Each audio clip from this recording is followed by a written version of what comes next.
Developmentally, the early years in a child's life are so important because that's when they're absorbing the most information. Everything is new to them. As a parent, I love knowing that what they're watching on TV is sending a good message. I have been able to bring PBS learning media into my classroom. It's rewarding knowing that I've touched a family, touched a child, and made a difference in their life. And PBS is part of that. You're watching New England Public Media, WGBY Springfield. In an intimate profile of her life, meet the groundbreaking author Amy Tan. What would I lose if I lost my mother? Daughters who have to deal with mothers from China. Fiction wasn't about you. Don't miss Amy Tan, But it was about you. Unintended Memoir on American Masters. A portrait of author Amy Tan, May 3rd on NEPM. Coming up, stories we're connecting you with tonight. What is the future of the Holyoke Soldiers Home? We can't nickel and dime this type of a project. This needs to get done. It means the world to Western Mass veterans, but it also means the world to veterans throughout this Commonwealth and this entire nation. A local craft brewer goes on a 100-mile bike ride without ever leaving his brewery. What if I did it to actually help some people? $1 donated creates 4 healthy meals, about $2,500 is 10,000 meals. And Dress for Success empowers women in the workforce. It actually helped me bring my confidence, build my confidence, and gave me the ability to be able to shine. Details on those stories and more up next on Connecting Point. Support for Connecting Point is provided by our contributing viewers.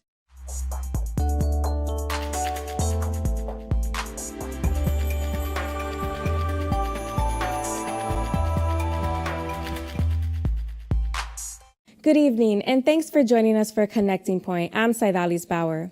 The clock is ticking on the passage of a $400 million bond bill for a new Holyoke Soldiers Home. Passage of the bond is critical in getting $260 million in federal reimbursement money for the project, and the Massachusetts Joint Legislative Committee is holding hearings on the bill. The call for a new soldiers' home comes after 76 veterans died from COVID-19 last year at the facility. Connecting Point's 𝗪𝗫𝗀 recently spoke with committee member State Senator John Vilas to get an update on what the committee is considering and what the likelihood is that a new soldiers' home will be built in Holyoke.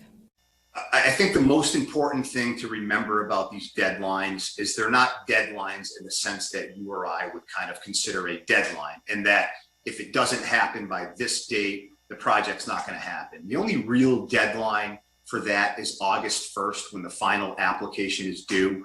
What these deadlines, per se, if you will, have to do with is the amount of time. That's really the Baker administration saying that DCAM needs 3 to 4 months to do these projects. So August 1st, we're now in April. So they're not deadlines April 1st or April 15th, and that if it's not done, the project doesn't happen. But what we're doing is we're limiting the number of days that DCAM has to do that thorough, really robust design project. So we're not going to miss anything as long as we get it done this month. But I think we need to give DCAM, we need to equip DCAM to have that time period to get it done. Some legislators have raised some questions with regard to the $400 million bond bill for a new Holyoke Soldiers Home, citing what they called regional equity. When they talk about regional equity, what are they referring to, and is this going to be a stumbling block going forward? What they're referencing is that there's only 2 soldiers' home in the Commonwealth of Massachusetts, and they just want to ensure that their veterans and their districts are taken care of. I've ensured each and every one of them that as the chairman of the Veterans and Federal Affairs Committee for the state of Massachusetts, that I will support any home, any veteran services that exist out there, for the very simple reason that a veteran is a veteran is a veteran, no matter where you lay your head at night. Senator, assuming this bond bill passes the legislative process, is signed by the governor, what kind of time frame are we talking about in terms of construction of a new soldiers' home?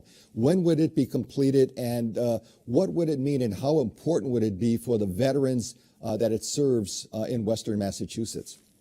I mean, it's absolutely critical for the veterans that serve in Western Massachusetts. So to answer your question about the time frame, Right now, the tentative date is a year from this coming summer when they'll begin. Obviously, there's a lot of moving parts in terms of, this is a state-federal collaboration. The VA State Home Construction Grant Program is actually going to fund 65% of this. And I think that's something important to remember, because the cost to the Commonwealth would be $140 million. And I would just say, we live in a day and age where we don't have a draft anymore. So people, you're going to be hard pressed to find a service member or veteran who has been to Iraq and Afghanistan just once. Typically it's 2 or 3 times. And that's just the nature of the force, because we don't have a draft. We can't nickel and dime this type of a project. This needs to get done. It means the world to Western Mass veterans, but it also means the world to veterans throughout this Commonwealth and this entire nation. I mean, if I were to show you my email inbox and my phone, the level of support that we've gotten from across the country in light of what's happened. This isn't just a Western Mass thing. This is a veteran thing, and recognizing those who have volunteered to put themselves in harm's way for the rest of us. Shouldn't be nickel and diming this at all. Senator, you serve on the Joint Legislative Oversight Committee, which has been looking into what happened at the Holyoke Soldiers Home and the unfortunate COVID-related deaths of some 76 veterans in Holyoke. Can you bring us up to date in terms of where that legislative committee and its hearing stands now? I think there have been something like 8 public hearings that you've held so far. What are I anticipate probably 1 to 2 more. One of the things that we're really doing a deep dive into is kind of the structural setup of the Holyoke Soldiers Home. Very specifically, the Holyoke Soldiers Home reporting up to the Department of Veteran Services, who then reports up to the Executive Office of Health and Human Services. One of the real issues that I found to be so alarming is that the Holyoke Soldiers Home staff was actually following the guidance that they were given to report confirmed COVID cases, deaths. The problem was that if you just have confirmed as opposed to suspected or pending, particularly at a time early in COVID in March, when the testing, there was such a lagging in testing, they were only able to report up, 1 or 2 veterans who had passed away. Whereas if you had initially put out guidance that said in a state policy that had been, we want to know about reported deaths of COVID, even in suspected cases, as opposed to confirmed cases. And why I think that's really important is because if it was a suspected case, you would have had 7 or 8 deaths as opposed to the 1 or 2. And that would have caused the state to say, wait a second, we've got a bigger problem here than meets the eye. The Holyoke Soldiers Home was following what they were supposed to do in terms of their reporting up. It was the state who wasn't following and wasn't adhering to their own guidance. And that was a huge disconnect. And I think that kind of goes back to what we're talking about when we say we need to really do a deep dive in the communication, the chain of command, how information is reported up. And I think that would have gone a long way and will go a long way into the future. It's important, like someone said at the last oversight committee, we need to look back at what happened, but we don't want to stare. At the end of the day, we need to push forward to ensure that something like this never happens again.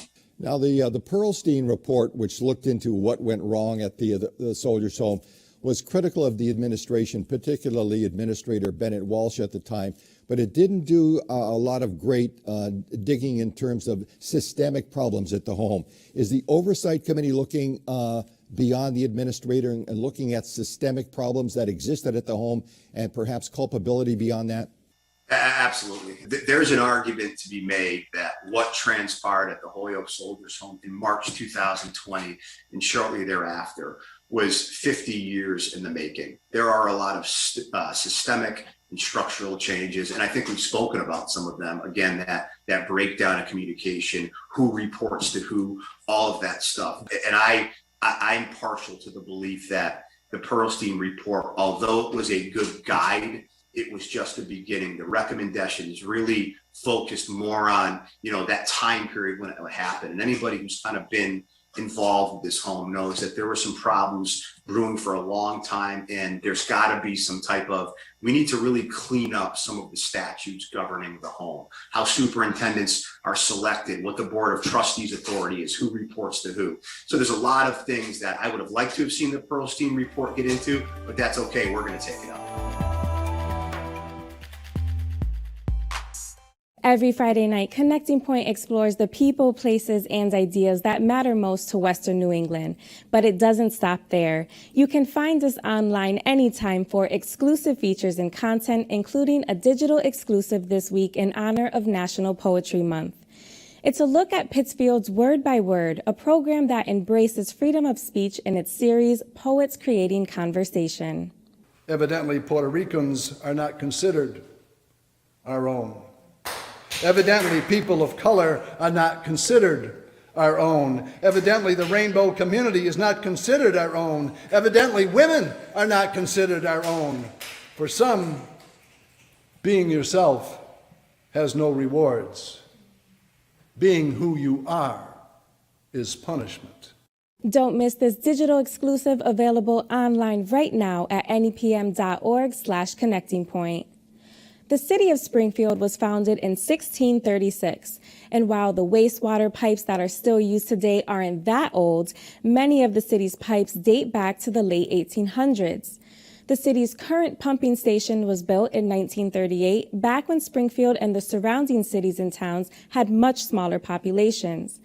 In order to keep up with the growing population as well as environmental needs and concerns, the Springfield Water and Sewer Commission is taking on the region's largest wastewater project in decades. Connecting Point's Brian Sullivan visited the York Street site for phase 1 of this immense undertaking. Somehow, construction turned out to be one of the few industries that survived the year of 2020. Sometimes it's the type that's nearly impossible to avoid while driving, and in others, it may be an enormous project that, for the most part, manages to avoid being a public spectacle. The York Street pump station in Springfield falls into that category, partly due to its somewhat off-the-radar location. The overall cost, though, may not have been so easy to overlook. Price tag of a project like this is $120 million. So probably, without a doubt, the biggest project we've undertaken as a Water and Sewer Commission, really since everything has been built with federal money in the 70s. And this is 100% funded through our rates. The new pump station project is only phase 1 in this 3-tiered endeavor. And while an undertaking like this will likely keep contractors and their crews employed for a good couple of years, workers at the Springfield Water and Sewer Commission could spend their entire careers just cleaning the miles of aging pipes that run throughout the city. There are 471 miles of sewer collection system pipes within just the city of Springfield that the Springfield Water and Sewer Commission owns and maintains.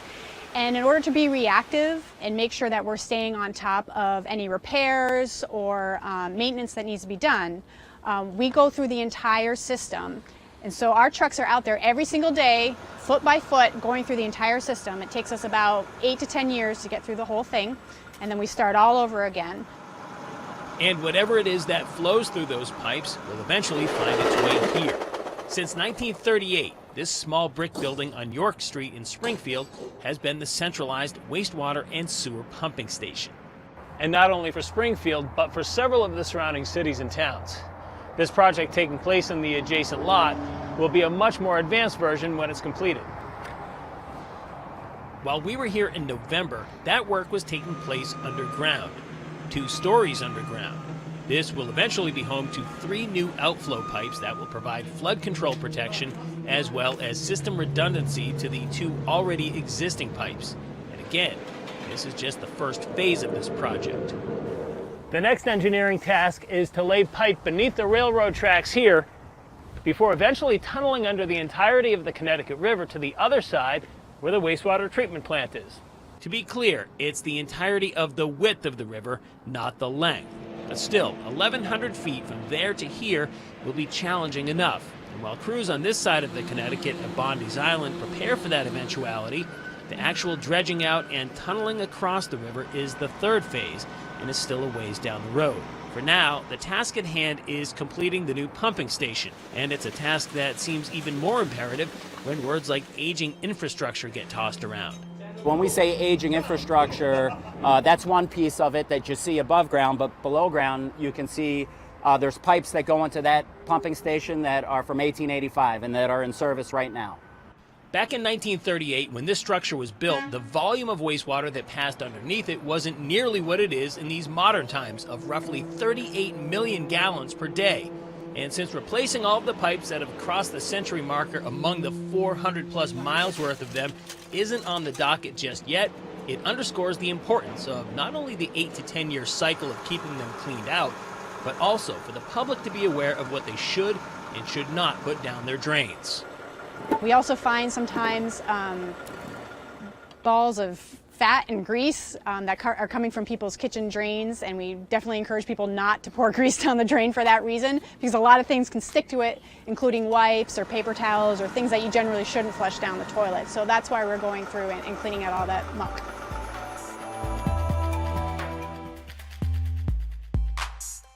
The pandemic has managed to affect almost every aspect of our lives for over a year now. And one demographic that has been significantly impacted has been women in the workforce. According to the Executive Office of Labor and Workforce Development, women currently make up the majority of unemployment claims at 54%. For over 20 years now, 𝗪𝘃 for Success Western Massachusetts has been empowering women to achieve economic independence by providing them with the tools they need to thrive in the workplace. I spoke with 𝗪𝗁𝘁𝗵𝗆𝘀, Executive Director at 𝗪𝘃 for Success Western Massachusetts, and 𝗕𝗶𝗸𝘆cie, a participant in their professional women's group, about why women specifically are being impacted and what the organization is doing to support them during this time. The mission and the purpose of 𝗪𝘃 for Success Worldwide is to help women gain economic independence. And we've been in the community for over 20 years, building programs and services that provide tools for women to be economically independent. According to Rosalyn Acosta, the Secretary of Executive Office and Labor Workforce Development, women have been significantly impacted by this pandemic and make up the majority of unemployment claims at 54%. How have you seen the pandemic affect women specifically, and why are women being impacted dramatically compared to other demographics? And actually the number is 2.5 million women who have left the workforce. It has been staggering how this has impacted women and, their careers and, where they were working. For us, of course we are working with women, and we see this all the time. A lot of it is around childcare, where women have children at home. We ran a program during COVID, and the women, it's incredible how the women just persevere. And we had women in class, attendance 100%, showing up on time. And then they're in front of the Zoom and their kids are right next to them, and they're helping their children on Zoom. And I know Cassandra was at home and just back in the office because of the situation. If you want to share a little bit, Cassandra. Yeah, I just came back full time like 2 weeks ago, but I was working from home for a whole year. So it was tough being back, but it's a lot to get used to. But I can say, like what she was saying, when I was on the Zoom and the meetings, I did have my kids like around me, but it was just such a good support system to have. So I'm really thankful to be able to have that support. And Cassandra, you're a spokesperson for 𝗪𝘃 for Success and also a participant in its professional women's group. How has your experience been, and how has 𝗪𝘃 for Success impacted your journey into the workforce? There's just so many words that I can I can't even express it, because it's an incredible feeling. And it's like before, when I was, younger, I was very shy. Like even in school, I wouldn't even talk that much. Presentations were not my thing. Like I had a very hard time opening up, and being part of this organization of 𝗪𝘃 for Success, it actually helped me build my confidence, and gave me the ability to be able to shine and bring like me more of the ability to be able to do what I'm passionate about, and that's to empower other women. And I'm just very thankful that I actually found something that I love and that I enjoy. All of those qualities that you were just referring to, Cassandra, brings me to my next question. And on the Dress for Success website, I noticed that there are photos of before and after women being suited in professional attire. And presentation is one important aspect, but what other ways are women needing support to enter and re-enter the workforce?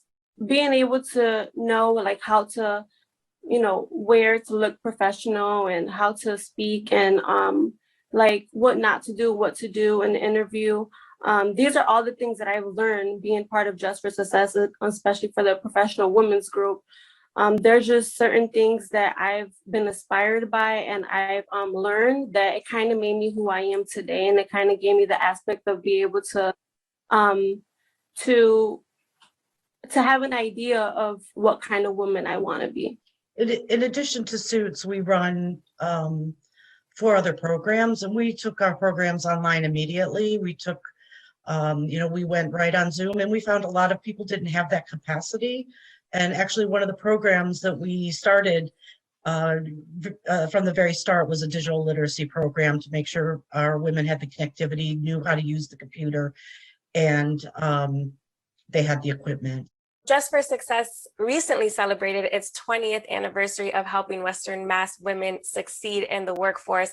And now I recognize that this might be a difficult question to answer, but what is an inspiring and impactful story you both have come across throughout the years?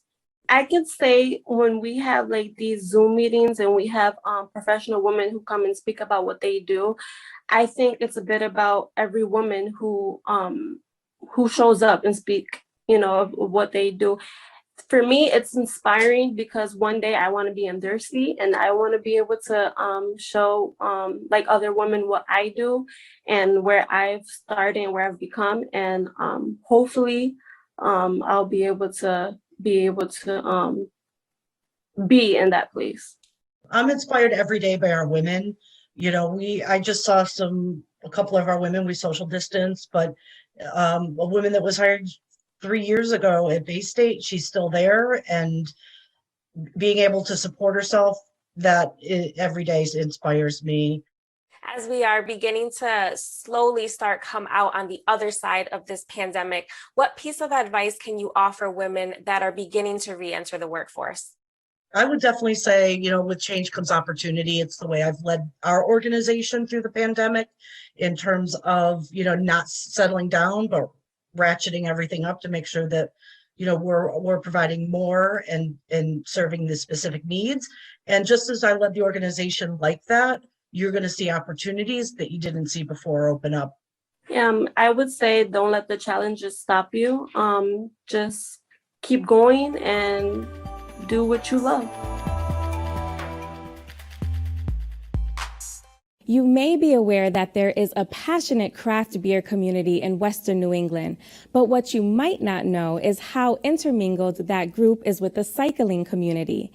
So when local craft beer brewer Chris Sellers was thinking of an idea for a fundraiser, he combined a love for cycling and brewing beer and created a 100-mile bike ride to benefit the food bank of Western Mass.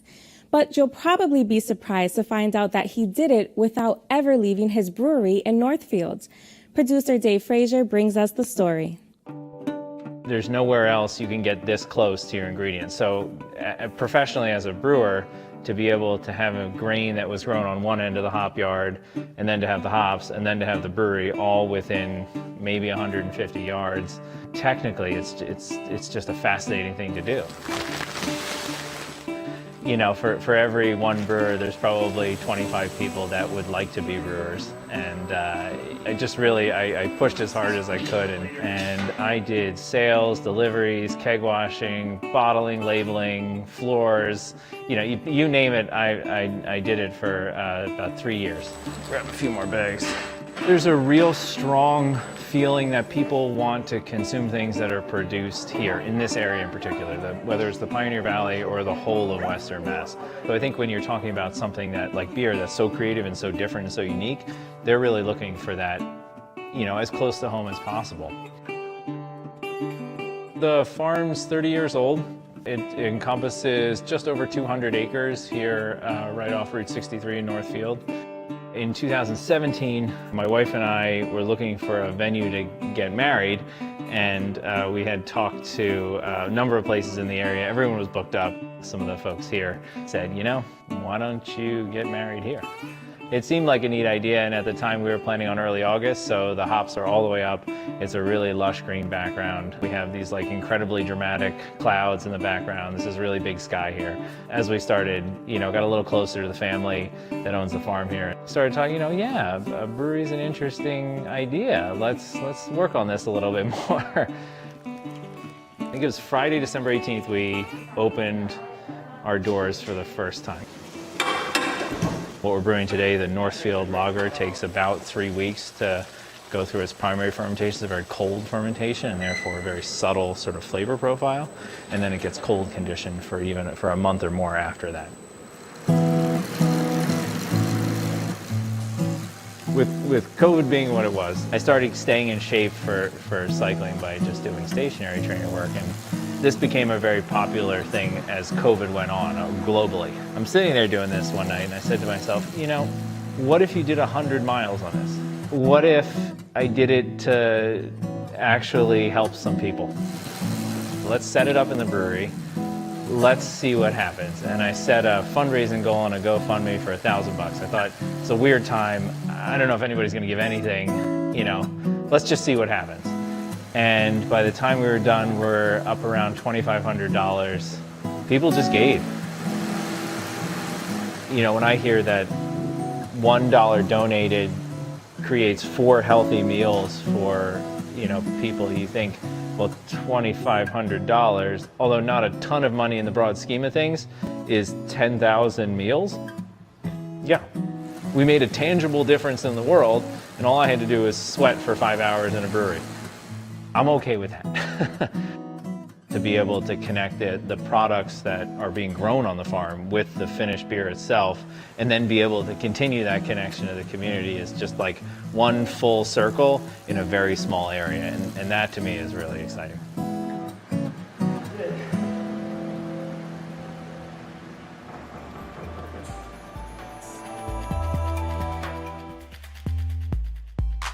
That does it for Connecting Point for April 9th, 2021. Remember, you can always find the stories that you saw tonight, as well as exclusive features, digital-only content, and more online anytime at nepm.org/connectingpoint. And please join us again next Friday night at 6, right here on New England Public Media for more stories of the people, places, and ideas that matter most to Western New England. I'm 𝗦𝘗𝘆𝑚𝑆. Be safe and have a good night. Support for Connecting Point is provided by our contributing viewers.